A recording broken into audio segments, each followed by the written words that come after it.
मैं मुड़ना चाहूंगा मत्ती इसके 11वें अध्याय में, उसका 6वां वचन।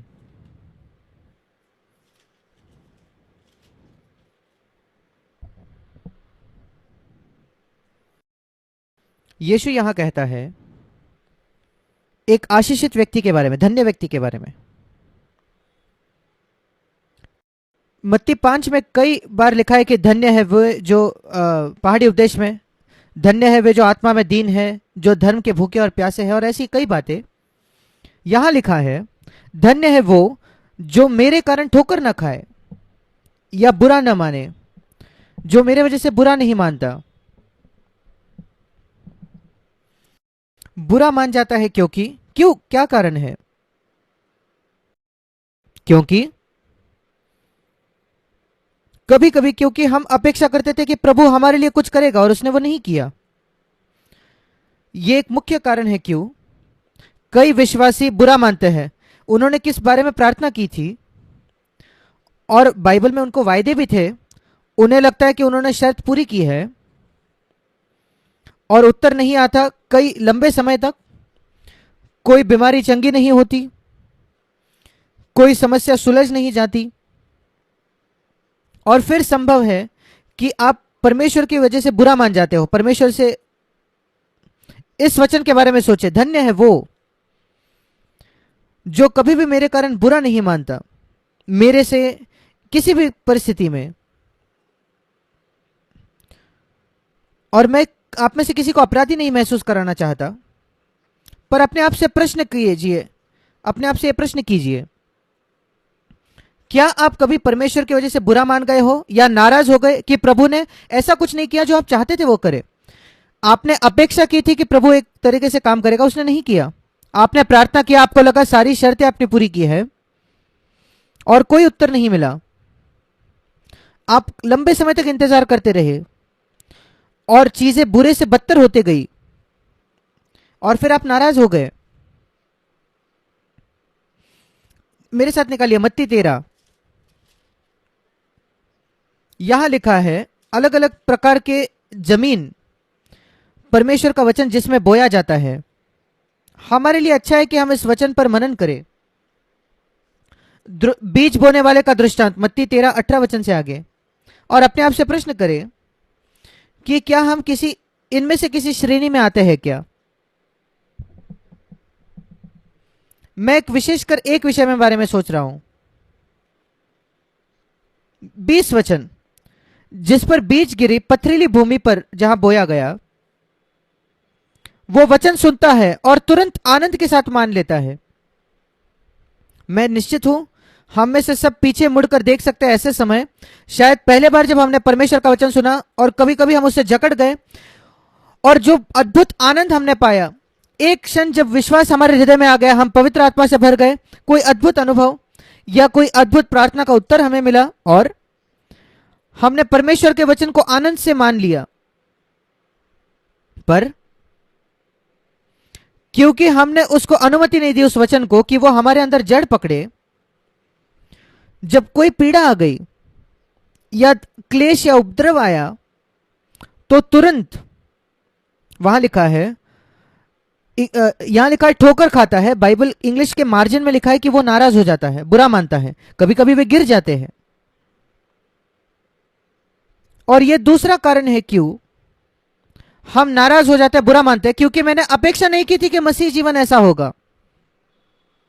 मुझे लगा मसीह जीवन बहुत अलग होगा। और यहां लिखा है यीशु, खुद यीशु के बारे में, जब वो नासरत में गया, जो उसका घर था, जहां उसका शहर था, वो 57 वचन में उन्होंने उसकी वजह से ठोकर खाई या बुरा माना या नाराज हो गए। अपने ही शहर में 57 वचन, मत्ती 13:57। और वो इसलिए क्योंकि उसने वहां कई चमत्कार नहीं किए। उन्होंने अपेक्षा की कि वो चमत्कार करेगा और वे नाराज हो गए। केवल नासरत में नहीं, 2000 वर्षों पहले यह संभव है कि आप में से कुछ भी,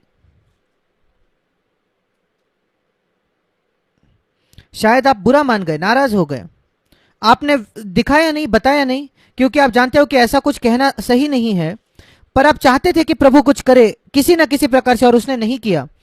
उसने वैसे काम नहीं किया जैसे आपने अपेक्षा की थी उसे करने के लिए। उसने वो चमत्कार नहीं किया जो आपने अपेक्षा की थी कि वो करेगा। और इसके बजाय कि आप कहे कि प्रभु मैं तेरे सामने अपना सिर झुकाता हूं, मैं एक पापी हूं जो अनुग्रह के द्वारा उद्धार पाया है और केवल नर्क के मैं योग्य हूं, ये बहुत कुछ निर्भर होता है हम ये पहचानना कि हम किस बात के योग्य या लायक है। मैं समझता हूं कई विश्वासियों के साथ, जब वो कुछ समय के लिए विश्वासी रहते हैं और विश्वास योग्य होते हैं, कलीसिया जाते हैं, पाप से दूर रहते हैं, और ये सारी अच्छी बातें, कुछ समय बाद किसी ना किसी तरीके से हमें लगने लगता है कि अब हम किसी के लायक, किसी के योग्य बन गए हैं, किसी चीज के हम विश्वास योग्य रहे हैं, हम अच्छे रहे हैं, हमने पाप पर जय पाया है, हमने इसको छोड़ दिया, वो छोड़ दिया, ये आदत छोड़ दी, हम प्रभु का काम कर रहे हैं, हमने त्याग किया है, अब हम किसी चीज के योग्य हैं। मैं विश्वास करना चाहता हूं मेरे जीवन भर कि इकलौती चीज जिसके मैं योग्य हूं वो है नर्क। मेरा जीवन एक बहुत खुशहाल जीवन रहा है, मैं ईमानदारी से कहना चाहता हूं, मैं एक बहुत खुश व्यक्ति हूं, खुश मसीह। जब जब मुझे लगता था कि मैं किसी के योग्य हूं परमेश्वर से पाने के लिए, तब मैं खुश नहीं था कोई अच्छी वस्तु, पर अब मैं एक बहुत खुश व्यक्ति बन गया हूं जब मैंने ये जाना अगर परमेश्वर मुझे वो देता जिसके मैं लायक था तो वो केवल नर्क होता।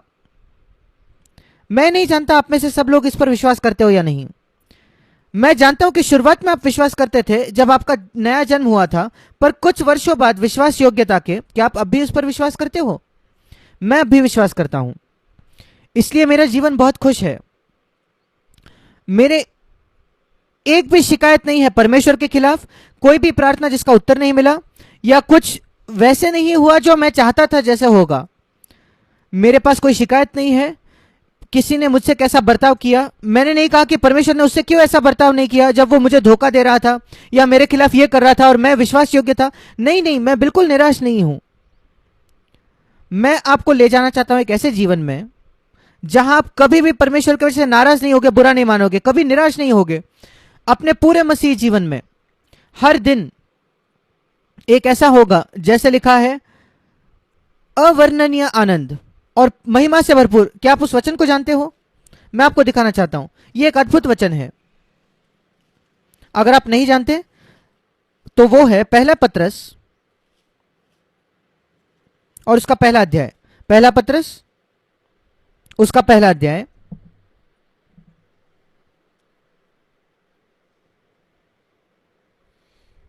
पहला पत्रस, तुम आनंद मनाते हो अवर्णनीय आनंद के साथ और महिमा से भरपूर। पहला पत्रस पहला अध्याय 8वां वचन, उसका अंतिम भाग, तुम बहुत आनंदित और मगन होते हो। पहला अध्याय, पत्रस पहला अध्याय 8वां वचन, उसका अंतिम भाग, जो ऐसे मगन होते हो जो वर्णन से बाहर। और एक भाषांतर में यह लिखा है जिसका वर्णन नहीं किया जा सकता, या महिमा में जिसको अवर्णनीय आनंद। इस प्रकार का आनंद हमारे पास निरंतर होना चाहिए। मैसेज बाइबल कहता है कि आप हंस कर और गाकर उस पर भरोसा करते हो। क्या यह अच्छा तरीका नहीं प्रभु पर भरोसा करने का? हंसकर और गीत गाकर, क्योंकि परमेश्वर हमसे भला रहा है। एक ऐसा आनंद जो शब्दों में बयां नहीं किया जा सकता, पर कई मसीहों के पास इस प्रकार का अनुभव नहीं है। वे नाराज हो जाते हैं, बुरा मानते हैं। इफिसियों उसके 6 अध्याय में और उसका 19 वचन,